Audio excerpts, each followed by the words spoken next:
one participant told me that she was in charge of tracking everyone's birthday at the office and making sure that there is, some sort of, even if it was a card or some sort of small celebration for the birthdays. And of course, as you both know, time spent doing that, kind of collecting that information or running to the store or even just thinking about it, none of that is billable. And so it's something that for that office where she worked was important. They thought they were building culture, right? They thought they were building community within the office, but it sort of got tasked to her. And she's like, I have other things I need to be doing as well. Well, hello, everyone, and welcome to another episode of the Breaking the Law podcast, where myself and my co-host, Sam Foreman, chat about we don't chat with the practice of law, but we chat about the practice of law with other practitioners, just about how the approach to law and the way it's traditionally practiced is broken and is breaking people, and trying to identify a way to practice better law. And through that, we have the opportunity to chat with lots of distinguished individuals who I'm so excited to introduce you all to our guest today. But first, I want to give my co-host, Sam Foreman, the opportunity to introduce himself. Allow myself to introduce myself. I'm Sam Foreman. I'm the founder of Foreman Law. Our big focus is mergers and acquisitions and business law.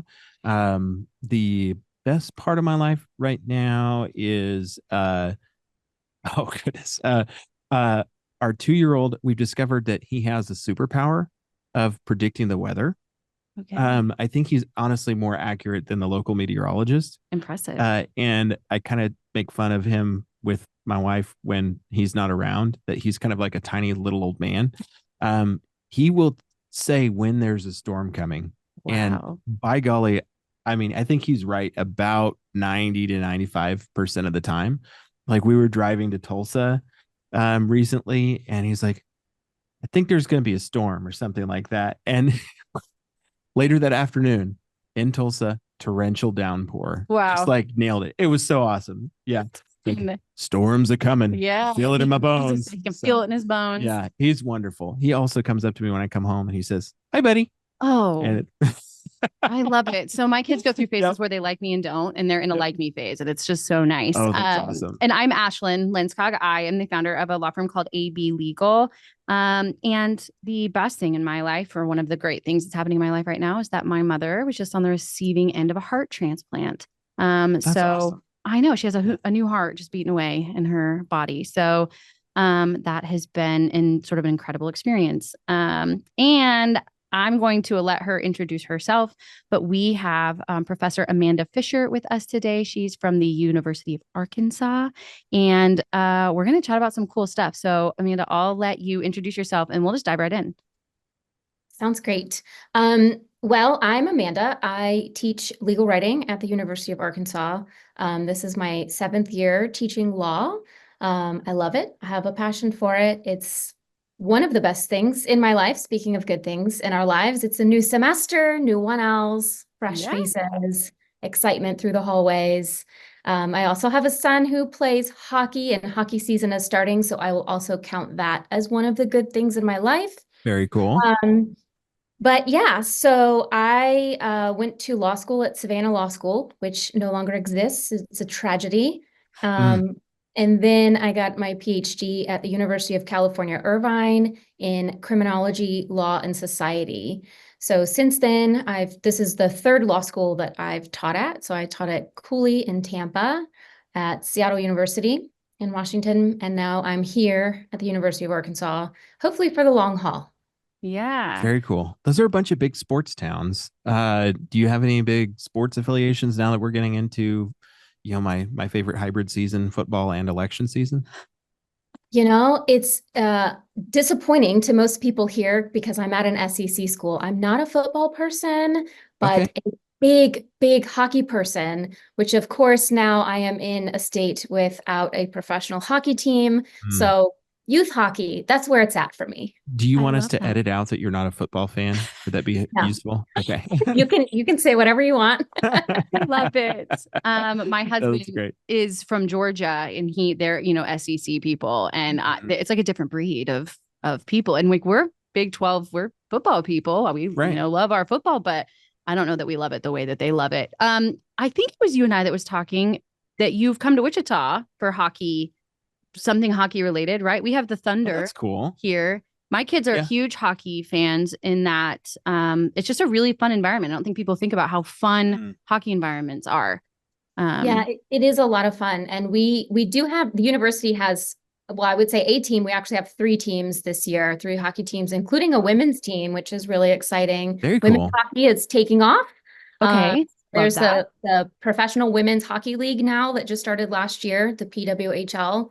So it's growing. It's growing. Very cool. That's exciting stuff. Yeah. So, Sam, I have to tell you, the way that I connected with Amanda is so that we're both on this. It's like a Facebook group that's supporting women in the practice of law. And I had sort of put on there, talked about our podcast a little, and said, "Hey, I'm just really interested in chatting with people who have experiences or can share experiences that are central to what we're trying to create here on the podcast." And I was so stoked when Amanda reached out because she did her what is the paper called, Amanda? Refresh someone, those of us who didn't get a Dissertation. PhD. Thank Yeah, you. my dissertation. She did her dissertation. Tell him the name of it because I think it's so interesting and I can't wait to dig into it. Yeah, so my dissertation is called Gendered Stigma in the Legal Profession. And so I collected original data during the pandemic, which was interesting. Yeah. Just mostly from attorneys in the Florida area, because that's where I was living at the time, and led me to some interesting observations and conclusions about the legal profession, particularly regarding gender. So one of the things that we talked about early on was through collecting that data. I mean, you were getting information about individuals who were experiencing a traditional law approach, right? Yes, it was a really interesting time to be talking to people about the practice of law because it was sort of changing in real time. I Mm-hmm. started collecting my data in April of 2020. And Yeah. so it was interesting because I had my project designed, I had my survey protocol, my, interview questionnaire. I had everything designed based on kind of normal life pre-COVID. And then COVID hit and I had to sort of change a lot of my project. And so it resulted in me asking questions both about, what was practice like a few months ago for you and versus kind of how is it changing in this moment that we're all experiencing the COVID pandemic. Who were you talking to? I know you said lawyers in the Florida area, but were they,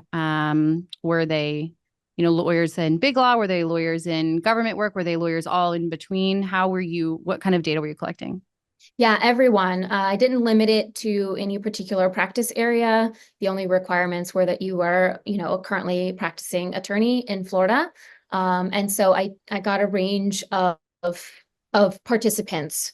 And it wasn't contrary to what people usually think when I start talking about my dissertation. It wasn't only women. It was open to all attorneys because I wanted to get the experiences of everyone in the profession and not just limit it to women specifically. So I had women, I had men, I had non-binary folks all participate, government, solo practice, little law, big law, all of it in between. Yeah. Very cool. Good cross section. Mhm. Tell us a little bit. I mean, and I think that there's probably some obvious answers to this, but I mean, this is of course a really important topic. Tell us and our listeners, why is this particularly important to you, and what do you hope to achieve through your work in this area? So the way I got involved in this was, becoming an attorney and a law professor and kind of listening to war stories from women who had, been in practice for decades and what it was like for them when they first came into the profession and recognizing, wait, that's also happening to me still, 20, 30 years later. why hasn't this changed? Why are we still experiencing these similar situations when society has evolved? So why hasn't legal culture evolved to the point where we shouldn't be sharing the same stories 3 decades later? We shouldn't all be able to say, yeah, I was also mistaken for a Right. court reporter last week. I'm sorry that Yeah. happened 30 years ago. Um, and so it just got me kind of digging into this, like, why and how does this Mm. perpetuate, even though we should be seeing some progress in that area? And so I'm hoping that with this work that I'm continuing to do, that I can shed some light on it, because number one, I think a lot of people don't realize that it still exists. Mhm. And I mean, the women do, right? When I start talking about this project I hope to so. female attorneys, they're like, well, yeah, duh, water is wet. This isn't new. Mhm. But I wanted to dig in deeper and kind of figure out why and how do we continue to just reify this accepted norm that gendered stigma is part of what we experience in the profession. So ideally, I'd love to be part of the movement or the generation that starts actually working towards eradicating it from the profession as we know it. So to that end, then through your studies and through your experiences, I would imagine the answer to the question of does gender bias or is there gender stigma in the practice of law today in September 2024 or, in April 2020, does it exist? I would imagine we can answer that pretty affirmatively. And you and I both knew that before you identified it in your study, but in your experience when you were asking that question and finding it out, what I guess what were the overall results, and then we'll start digging into what you learned. Yeah. So the answer, yes, you're 100% correct. It is still alive and well. I do want to make one sort of small point of clarification that is commonly we talk about stigma and bias interchangeably, but they're Mm-hmm. actually slightly different. Yeah. Um, Mm. Whereas bias sometimes can result in someone getting favorable treatment, right? You might have a judge who has a bias towards women that then means that the female attorney gets some sort of preference, right? They get Okay. a positive out of it. It's still a bad thing, but the result is a little bit different. Whereas stigma is a process of devaluation. And Mm. it's sort of, a person has this mark, if we're using the terms of Irving Goffman, and that once society sort of recognizes that mark and starts differentiating people, that people with that mark become devalued. So it's sort Okay. of this process of devaluation that results from us figuring out how to categorize people. And so in my study, I didn't necessarily ask directly, right? I think my proposal was something like I'm seeking to learn about your day-to-day experiences as an attorney in Florida in the legal profession, right? But of course, what I was really hoping to get at was whether some of these gendered interactions are still existing. And so I would just mostly ask about people's experiences, and that would kind of lead us down into how gender fits in with their day-to-day experience of the profession. Were some of the things you heard like were you like that is yeah that totally makes sense, or were people vulnerable enough and open enough with you that I mean you heard some pretty shocking stories about people's experience in the practice? I think it ranged. So one of the methodological techniques that I used in this project was I had focus groups where I had 3, 4 attorneys kind of on a Zoom, and I had specific questions like in the group setting, and then I followed up with each person in the more individual setting. And so the focus groups were interesting because you sort of get that added pressure of what am I going to say about my experience, but also how is everyone else in the room going to take it? And I'll say that there was one focus group that actually was all women, and I think I only had one, but it was almost a therapy session. I mean, Mm. the shared experiences of the women in that group, it was tragic, but also phenomenal that we were in this space where everyone was kind of like offering support to one another. And I would say that was probably the one that was the most raw, Yeah. because I think women felt safe enough to really say what was happening to them. And you know, it's things like, one of the stories that still haunts me to this day was a woman who requested, she had a hearing that was, you know, about 6 hours away, and she requested to participate virtually because she was having medical issues. And the court refused. And she was actually having a Really? miscarriage. And so she was kind of dealing with not just the physical ramifications of that, but also the mental and the emotional ramifications of that. And it was this hearing that it was something that easily could have taken place, you know, on Zoom or via a phone call. But the judge said no. And it was sort of that moment where she now is in the position to have to say, now I have to tell this judge exactly what is happening to me, and just so that I can try to get a little bit of flexibility on something that shouldn't really even be a question, Right. right?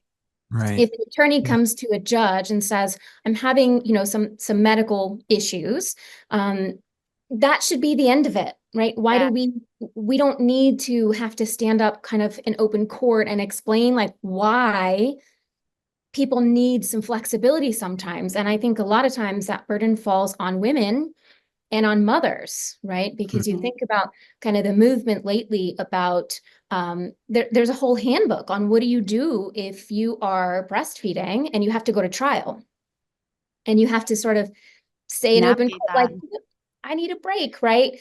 So it's, there's still so many issues that we have to work out that seem like they should be common sense. I think that's such a good point, and especially true for like our male colleagues who very much are allies and very much want to support females in the practice of law and very much want, but don't have the same level of experience in terms of what these experiences are to even know. So, like to your example, I had a colleague who had a federal court case and was set for trial and was breastfeeding and said, "Hey," the judge was like, "Okay, from a scheduling perspective, let's take 4 5 minute breaks." And the attorney was like, "Judge, That's not how that works. thank you so much, but I need 20 minutes." Just, I mean, I mean, for anyone that's ever breastfed or had to pump, you know how much time you need to get set up and then just to sit there. And the judge was like, "No, that will put the jury out for too long." And, you know, and she was like, "Your Honor, respectfully, I really need this extra time." And he's like, "Now your male colleague can cover for you and we'll just start trial." And she was the lead attorney. This was said in a room full of people who were just like, what? And in that moment, her male co-counsel didn't say anything. And then she approached both the judge later, who corrected his ruling, and her male colleague, which is an unbelievable situation to be put in. And it, but she was very strong and very powerful in it, and both told the judge, this isn't acceptable. And he made adjustments, but then to her male colleague to say, in that moment where he's suggesting that you could just cover for me and you sit there, what would be more beneficial is if you said, actually, I can't do her job as well as she can. And she has as much to offer this space as I do.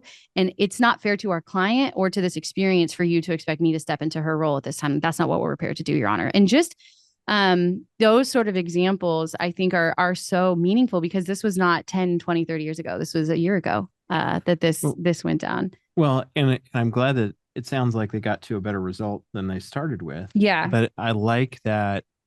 I mean, what I'm hearing from both of you is an increased dialogue. And I love that example of, I'm going to shock both of you with what I'm about to say.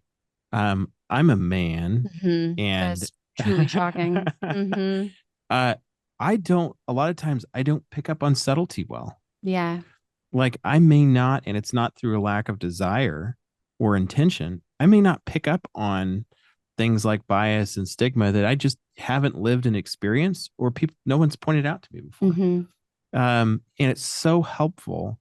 I think just that example of, hey, taking somebody aside and be like, hey, this is the thing that happened to me. This is what I would really like you to do, or this is what I expect. I would love that. Mm-hmm. Expect from you Yep. in the future is that you would behave in this particular way. Mm-hmm. Because I mean, especially for people that want to be part of seeing this progress, I mean, that's hugely helpful Yeah. to just be like, hey, here's an example. It's fresh. Here's what needs to happen next time. Because I think a lot of people really want that. And we don't, I mean, I won't speak for Yeah, everybody, but and we don't want bad outcomes. Right. right, for sure. And I think you both have touched on two kind of sociological concepts that are related to Mhm. stigma. The first being stigma consciousness, right, Mhm. which is this awareness that you're talking about. And I think that that's step one to us Mhm. really eradicating it is people need to be aware of it and they need to be able to know how to recognize it when it happens. But the other part of it, right, is that second piece where that woman, your friend in that example, she had the agency and the confidence to sort of address it head on with the people Mhm. who were involved. And that's not always the case, right? Right. So part of what I see as one part of the solution to this is how do we empower individuals with that agency and the confidence to Mhm. kind of step up and say, this was incorrect, right? This happened. It shouldn't have happened, but it did. So now let's fix Mhm. it. Right. I think that it's a tricky space to be in because when you Mhm. think about hierarchies and power structures, and typically that then puts the onus on the person who probably has the least amount of power in that situation to be the Mhm. one trying to fix it. Yep. And Right. so part of what I write about is that this needs to be a top-down approach, that the Mhm. people with the power need to be the ones stepping in and allowing the space for others so that we can talk about it more and we can work to fix it.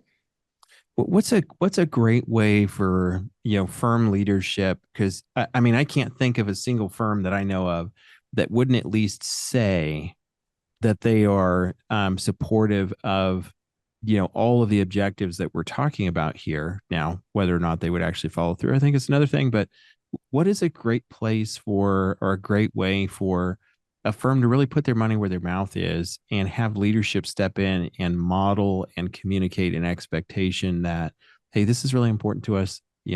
This is where we want to see progress. This is what we expect from you, our attorneys and our support staff.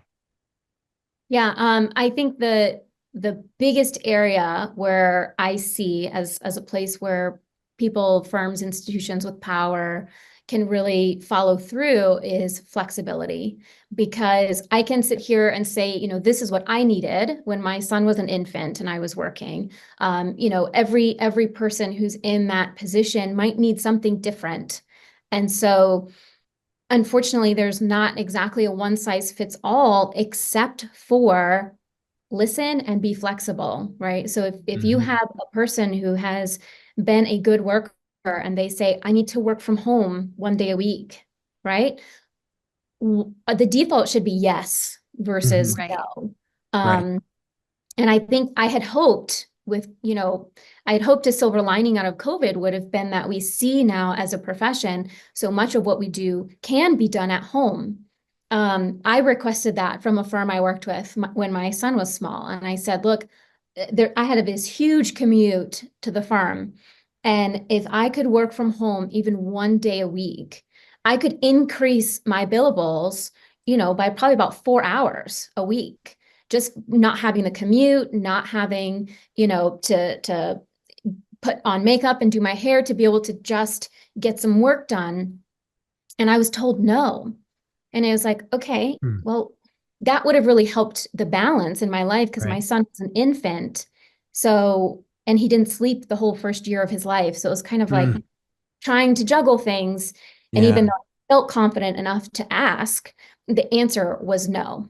Did they ever provide like an explanation? No. Yeah.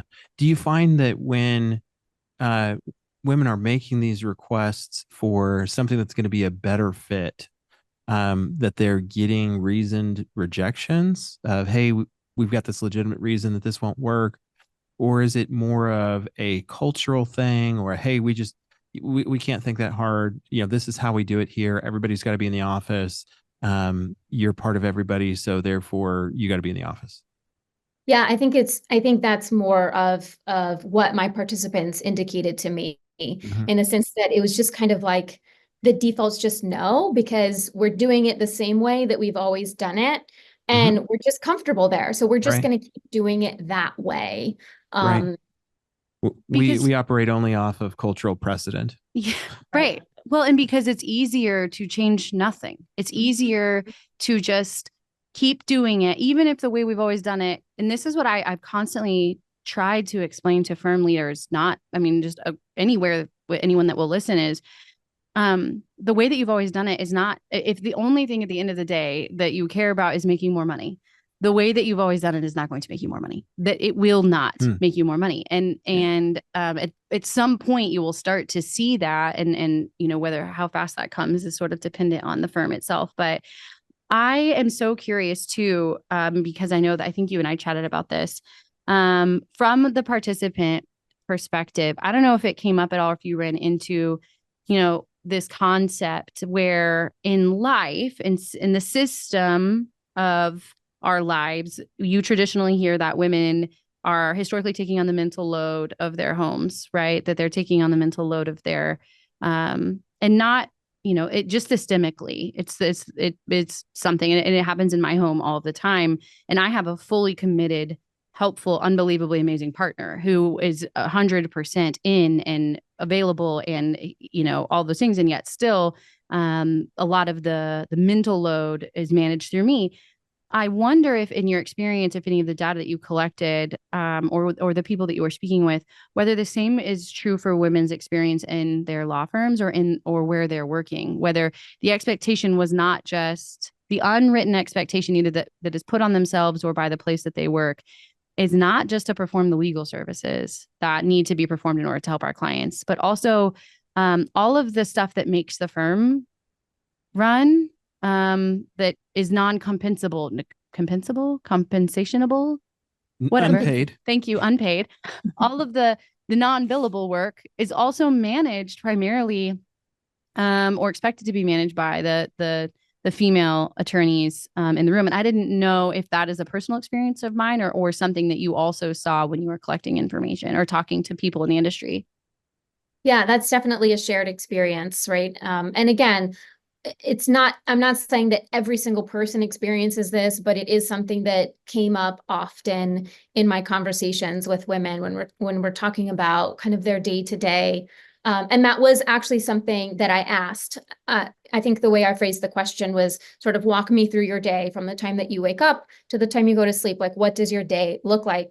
So that I could compare some of those, Mhm. unpaid tasks that women are doing both in the home and out of the home. And the results were exactly what you're describing, which is a lot of the participants were in charge of a lot of the sort of domestic caretaking responsibilities at home. One participant told me that she was in charge of tracking everyone's birthday at the office and making sure that there is, some sort of, even if it was a card or some sort of small celebration for the birthdays. And of course, as you both know, time spent doing that, kind of collecting that information or running to the Hmm. store or even just thinking about it, none of that is billable. And so it's something that for that office where she worked was important. They thought they were building culture, right? They thought they were building community within the office, but it sort of got tasked to her. And she's Mm. like, I have other things I need to be doing as well. Um, and so I think, and then there's always like, well, who's taking the notes in the meeting? That's always something Mm-hmm. that I'm like on the lookout for, is Me who's in too. charge of the administrative responsibilities for carrying out whatever business is being carried out. Yeah, I have this example, um, which, you know, an example person, not because you and I need convinced, or even Sam probably needs convinced that this is a problem, but more, On the fence. Yeah. yeah, he's TBD. Just kidding. But more for those listening who are like, yeah, okay, but you know, these experiences are few and far between, but they're so real, and they're so, um, you know, right now, like today, not 20 years ago, is that, you know, you have a female partner who's producing significantly well, But one of the responsibilities, because she has a beautiful home or because she's just really dynamic, is tasked with the responsibility of hosting a lot of the like recruiting parties or just a lot of the anything that the firm might need planned, right? It's just like a really solid skill set of hers. So the firm leans on this skill set of hers. And then when comp time comes around and, she's like, well, I expected to be making more money. The response, and I quote, was, well, we can't pay you to throw our parties. Like, we can't pay you to throw our parties. This is a law firm.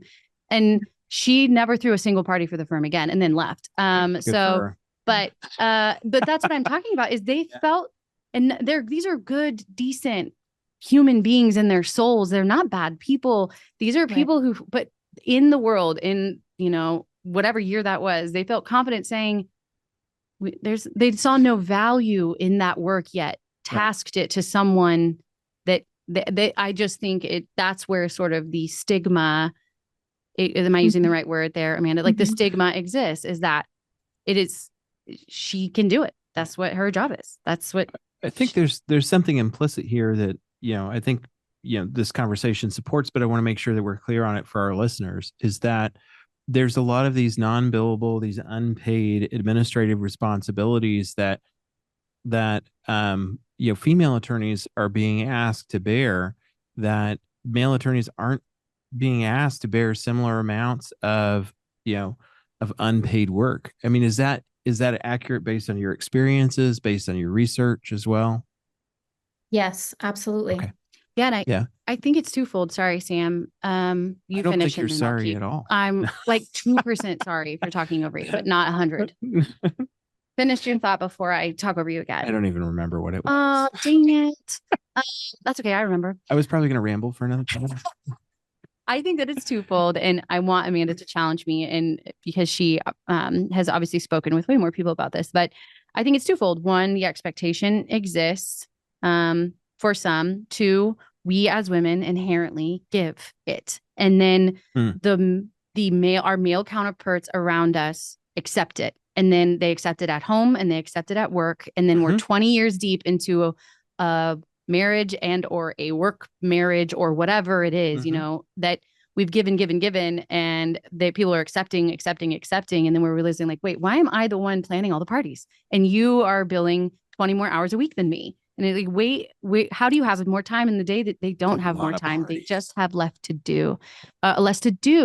So I think a lot of the responsibility is on the institution and on the system. I think it would be unfair of me to not point out that some of the responsibility is also having some awareness of our own boundaries and having to start to say, I can no longer give like I have to see what I'm giving and where I'm giving it and sort of manage my own output in terms of energy. So anyway, thank you for coming to my TED talk about taking responsibility. Not that I think women are responsible for the places that they're in at work, but I think unfortunately, the only way that we start moving the needle forward is recognizing the level of output that we naturally continue to give in these environments. Oh, absolutely. Absolutely. And I think, this goes back to our conversation a few minutes ago of who has the onus here, and we have to be careful about not putting onus on people who are oppressed to, just be the only ones fighting the oppression. But I think if we recognize it, for years, if people who knew me a long time ago would have said, oh, she's so nice. Like I would say yes to everything. I would do everything for everyone. I was raised in the South, and that's how I was supposed to be, was just nice and yes to everything. And I'm less of that now, I think, in my life. And you're still really nice. Even if you're saying less. She said yes to my podcast. She did. Well, I leaned on that a little bit. Well, but it's something that I think we need to have. We need to create a culture where it's okay for people to say no. And that can be really hard to do when you're in a profession where, there are these sort of formal benchmarks that people are expected to meet, but there's also this kind of formal secret or informal secret, part of it where people have to like you. And if they Yeah. don't like you, then you're not going to Mm, get promoted, and you're not going to get, you're right. not going to go to court and get first chair because they don't like you. And so I do think that it is, this multifaceted approach to this problem, because we Yeah. need that agency to say no and to be able to set those boundaries. But we need allies, and we need institutions that will support us saying no to those things. Yeah. What are really great ways for firms to start? Like, what's something easy that any firm could do to help start setting and modeling an expectation that we expect our people to say no, to set these boundaries, and that just give me some ideas, give me some examples of, hey, this would be a really helpful place to start, and it's something that pretty much any firm could do. I think two things. Number one, listen. And if your people won't talk to you, you know, try to create a way for people anonymously to say, these are things that I need. These Hmm. are things that would help me in my day-to-day working for you. Hmm. And I think number two, the people who are in charge have to set the example. Hmm. So if say your firm has a culture of nobody leaves until the partners go home, right? Well, then when it's 5 o'clock, the partners need to leave, right? So that everyone else can go home. And so kind of being aware of that, if that is something that is happening at a firm, and then setting that example and saying, you know what, I've worked all day. It's 5 o'clock. It's time for me to leave. Now, whether they go and work somewhere else and, or they go home and actually spend time with their family, that's a personal choice. But setting that example in the office so that you can't just tell people, oh, it's fine if you leave at 5. No, they need to see the people in charge taking that action, Hmm. actually feel like it's Right. okay to do that. Right. I'm curious for your feedback on an idea I've had, and our firm isn't large enough to implement something like this. And who knows, hopefully our culture will be strong enough that we never need to. But this idea of sort of a staged, safe conflict, and healthy conflict, where if you had, and again, this starts with leadership, where leadership could make a request that was unreasonable, and have, make a request of a female attorney, for example, to do something that, hey, this just isn't what we want in our culture, and have her say no, it's prearranged, all of that stuff. And then recognize that and figure out how to do it in a sort of semi-organic way, but be able to reinforce that this is safe, like that this is Mhm. the expectation that, okay, I've learned something here. I'm not going to make that request again. That's something that we need to have support staff handle, or that we need to have somebody else volunteer to handle this time, or whatever else it is. Thank you for helping me understand that that's an unreasonable request that we've been making, something like that, to sort of display this leadership of, hey, we need to do better, but it's also safe for this to be brought up. Because one of my concerns is that people don't know how to do stuff they haven't seen before. Mhm. And most places aren't modeling this sort of safe, conflict, and conflict hopefully won't be the right word for very long, but it still feels like it's confrontational. It feels risky, I think, for a lot of people to raise their hand and say, like, hey, I don't know if you realize this, but you're singling me out for, things that, in a disparate way that, shouldn't be my responsibility to handle in the first place. I'm not your party planning committee. And if I am, you should pay me for it. Hmm. Whatever that looks like. I'm curious for your thoughts on that, or is that something you feel like you're seeing, or how can people Yeah, I create that safe haven't environment? I haven't seen anything like that. I think the default for a lot of years has been sort of, sensitivity training or like Right, training through HR that people don't take seriously. right. Um, Let's watch and, The and Office so, again. yeah. So, I think something like that, if people don't know it's coming, might have a lot of value, Hmm. because, they'll think like, oh, this just happened, right? And I think they'll maybe accept it a little bit more. Um, I also think you have to have the right group of people for it Hmm. to work, and the right leadership, I should say. Yeah. Because it is, I think so much of what's wrong with the legal profession today is the culture. And until we can change that culture, which has to be top down, a Mhm. lot of these problems will persist. Yeah. I think in my own experience, it is people who have the power that have to make the impact, because even like as I was fortunate enough to sort of rise up in the ranks of a law firm, I had capital in that I had a really solid book of business early on in my practice. So my capital was that no one um, wanted me to lose the book of business. And so I could say more, do more, lean more, set more boundaries. But like a traditional student or a traditional associate may not have that level of capital, and what would give them that level of confidence.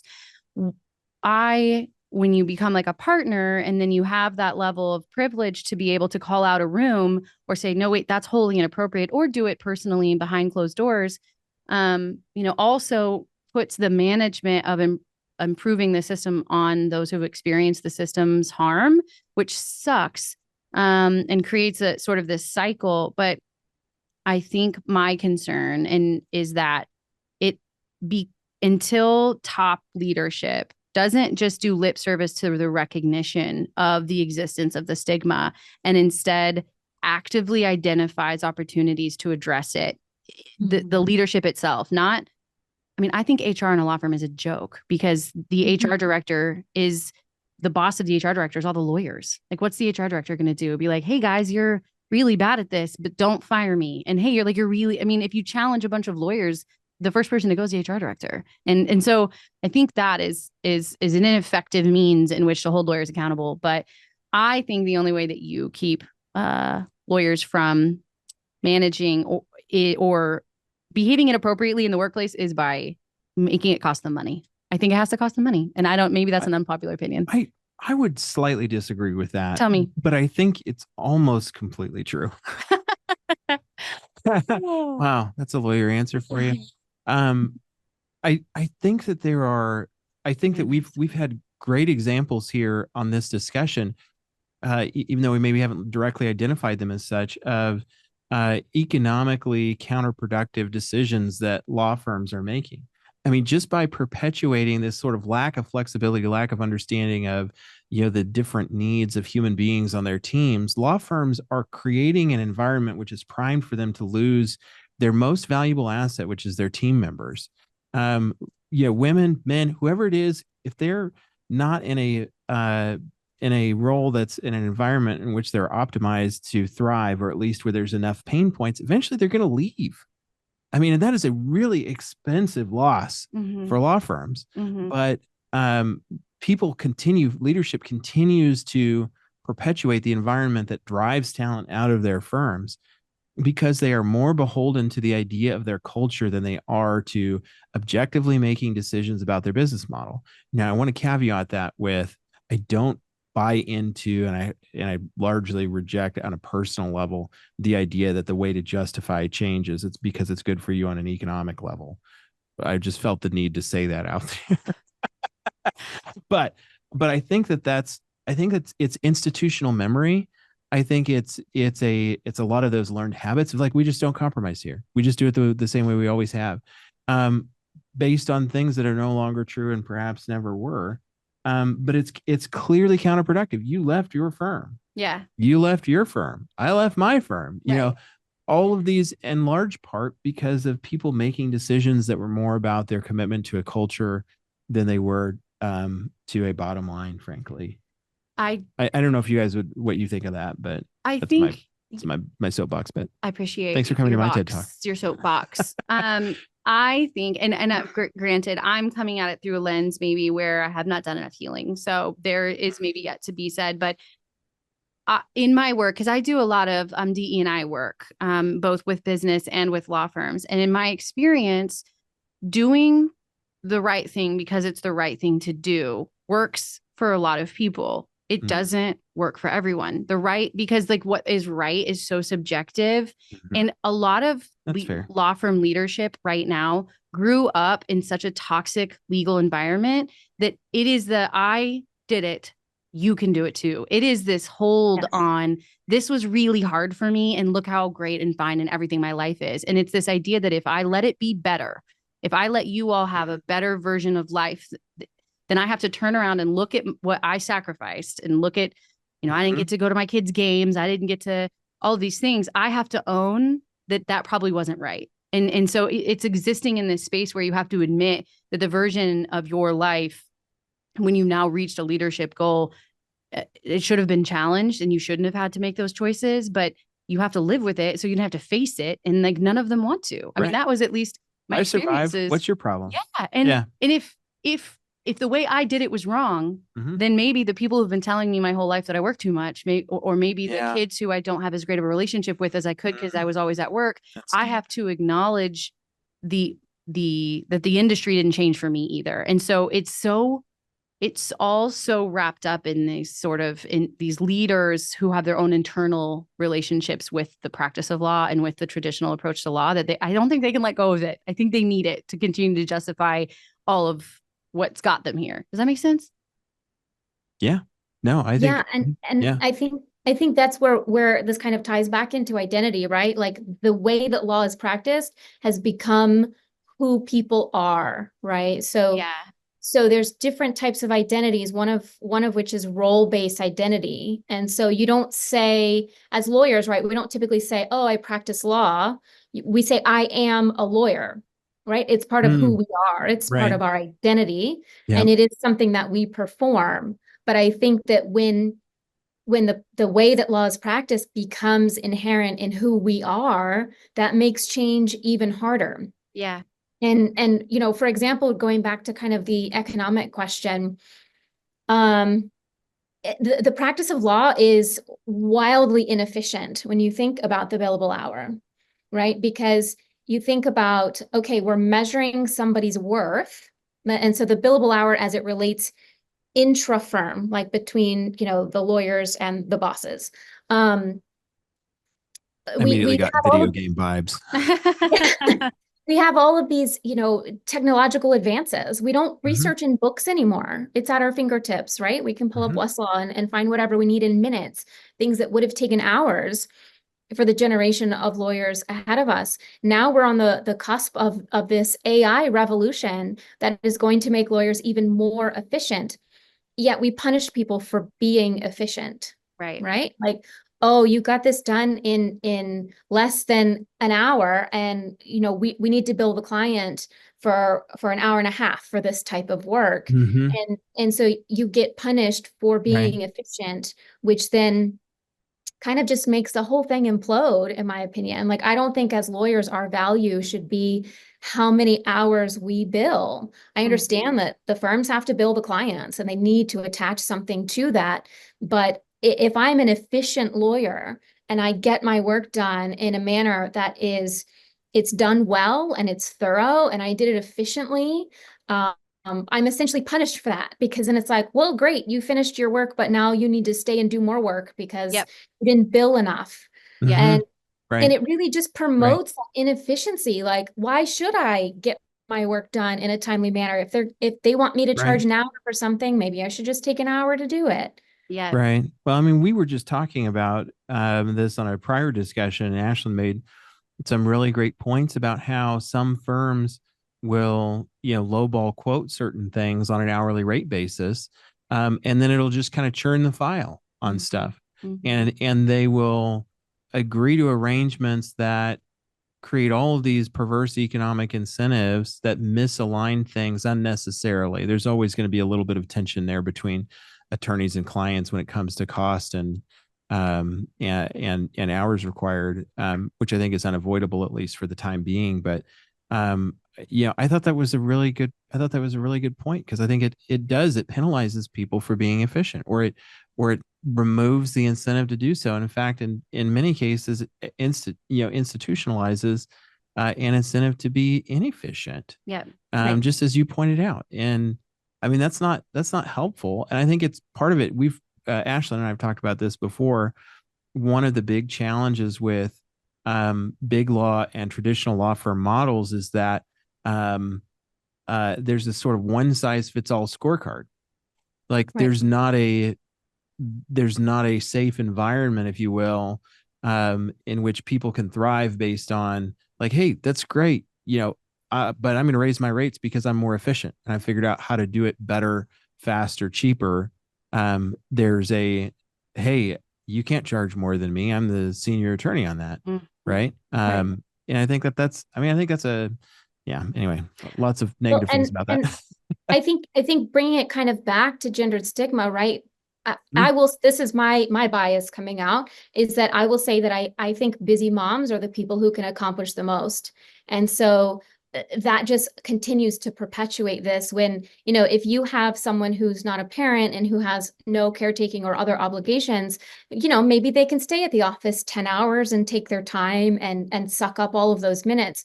But when you have Mhm. a mom who has to go pick up her kid or has to get to, hockey practice or has to, do, all the things that we were talking about earlier, that means that we're going to be more efficient in our work, which the way that the current Yeah. practice law is set up, it means that we are getting punished for that efficiency. And that's not what's best for Amen. clients either. Correct. Right. Yeah. But the law firm model is that exactly, it's built on the billable hour, even to the extent that like if you have in the model and you bring like a different way of doing things or bring a different fee structure, all of those things, which was in my experience encouraged, like, yeah, if you can find a way to work more or work less and make more money, I love that for you. But what they meant at the end of the day was, if you found a way to make more money, I want you to work more and make more money. There was never sort of this concept of efficiency means do less. It was always, if you can get more done faster, do more. Because at the end of the day, you're a commodity to me. And the only way we all make money is if you make more money. And I think until we realize that there is a way to have success and have run successful, meaningful, lucrative, because I don't want people to think that we say, oh yeah, that means you just barely pay our bills. Like we can have lucrative careers while still offering the level of flexibility that you're talking about and really addressing the underlying issues that make it difficult for women to see sort of success in this industry. So on that note, tell me in your experience and your research and what you've learned that there's some level of hope, that there's something aside from all of us quitting and doing our own things and never ever working collectively in law firms again or wherever. Tell me what can we do? How can firms sort of address this? And I know you said top down, but what tell me we have that you've seen some things that can create lasting change. Yeah, for sure. We have to think outside the box. We have to think beyond the way we've always done things. And I have heard from participants, things like, well, if I don't hit my billable hours one month, I'm not getting fired, right? That the firm kind of has a target for their employees, but it's not as serious as a lot of firms take it, where, oh my gosh, I didn't hit my hours. It's, I'm going to get fired. I'm going to lose my bonus. I'm going to, all of the anxiety that comes along with it. And so, and the hours that this particular person mentioned to me, they were very reasonable, right? Like 100 hours a month. Oh. Whereas my billable requirement was 165 a month. Mine was And 150. yeah, and so, more reasonable targets as goals and benchmarks if we need them, but not necessarily these really strict, you hit this or you're fired, or you hit this or you don't get your bonus. That allows a little bit of flexibility. If your kid is sick and this month, if my kid is sick, I might work less hours because I was dealing with, taking care of him, or things, your mom had a heart transplant that might take you away from work. And there should be room for that kind of flexibility, in the practice of law. Yeah. Yeah. And I would too think that again, the addressing of the systems, the internal systems, and who's responsible for managing those. And I always tell people now, if there's someone out there that gets paid to do it, if that's their job, if they get paid to do this particular job, then I'm not going to do it as a gift to you. So like, if there's someone out there that, is a marketing director and that's what they do, then I don't think that a woman lawyer at a law firm that that should be able to manage or is at a place where if they need significant marketing support, she can't both be the marketing support and a full-time lawyer. That just because someone needs to do it. And so I think it's creating and understanding that just because we've managed to build firms and an industry sort of on the backs of people who are willing to give more and not get paid for it, we have to start recognizing that all of that work has value. It has a cost associated with it. And the internal person doing it doesn't make it free. Like having someone do it in the firm, planning your recruiting events, or that's not free work. That's a work that that's pro bono legal work that they're giving you because they're not getting to bill clients while they're focusing on this other thing. And it comes at a cost, which is that lawyer being able to bill and make you money, and then you in turn paying them. So I think, it's obviously I could talk with you about this forever. But what else, Amanda? I know, I don't know if you have a hard stop. I didn't check on time before we started. Unfortunately, I do have to go. Okay. I have a student waiting for me. Oh my gosh. Well, I am so glad to have you here and so appreciate what you've shared. And we likely will probably ask you to come back and share more at some point and absolutely. chat through other options and the list of questions I have that we didn't get to. Yeah, Amanda, for sure. Thank you so much. Thank you so much for joining us. And thank you so much for all of your important work in this area and your leadership. We appreciate you, and keep up the great work, and let us know how we can continue to stay involved and support your efforts. That sounds great. Thank you. Thanks for bringing some light to this issue, and I'll talk to you all soon. Thanks, Amanda. Bye. Bye.